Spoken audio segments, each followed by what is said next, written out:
the score that and working, because originally, like, when George text Mark, it was like you guys were going to do like 2 songs, and then you also ended up doing the score. So talk a little bit about how that evolved and what the sound. I think when we started working on it, we were mainly concerned with giving it a signature kind of, what were the main colors going to be that we employed, or what was going to give the film its own kind of like musical signature. And it was like, it seemed like, the gauntlet had been thrown down by the production design, because the production design, it doesn't look like any other movie that's ever been. So we were like, we have to make this, we got to combine things in a way that is going to be really unique, and so that's when Mark hit reverb.com, and we started looking for like the real like synths that were employed during the period of like Barbie's like apotheosis, where Barbie was becoming the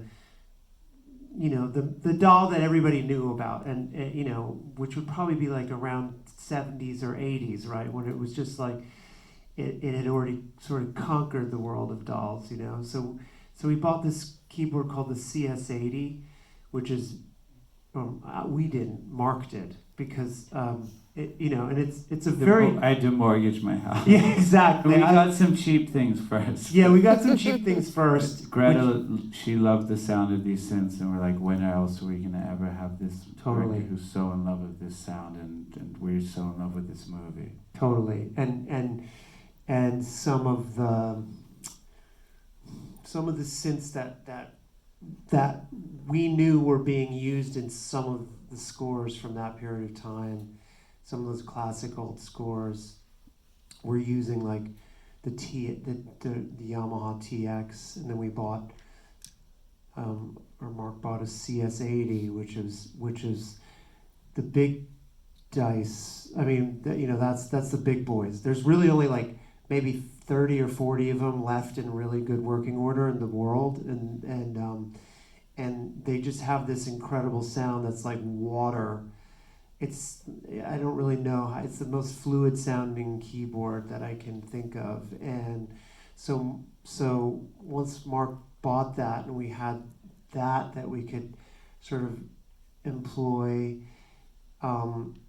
it was really about just using the combination of those synthesizers and then pulling in the classical stuff as well, because that was going to give certain moments like a grandeur that only an orchestra can give, and a cinematic, for lack of a better word, feeling that only like an orchestra can give. Do you regret asking me this question already? We love it, right?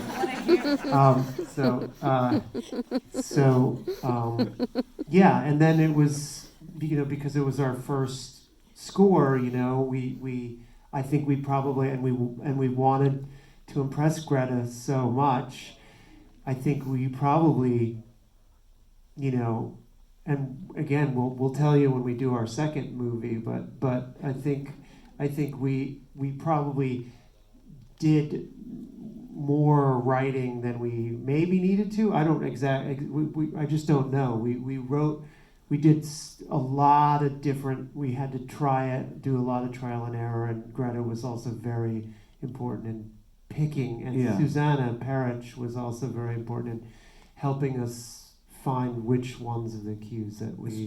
Especially for the last scene where they're on the space, having that really emotional moment. I mean, that was I remember walking into the edit suite one time and just seeing Greta had that on the screen, because she was starting to chop it together. It wasn't something that we had seen.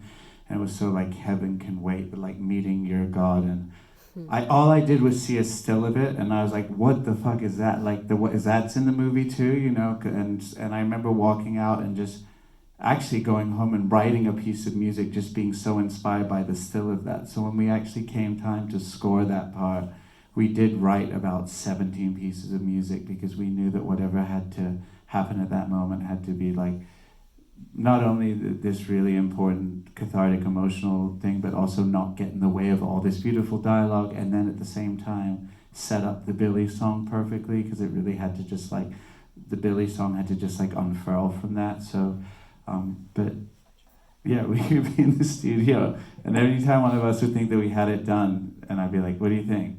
He'd be like, "I'm not crying yet. Are you crying yet?" I'm like, "No, I guess we got to keep going." You know, it's just like we were just trying to move each other as much as we could.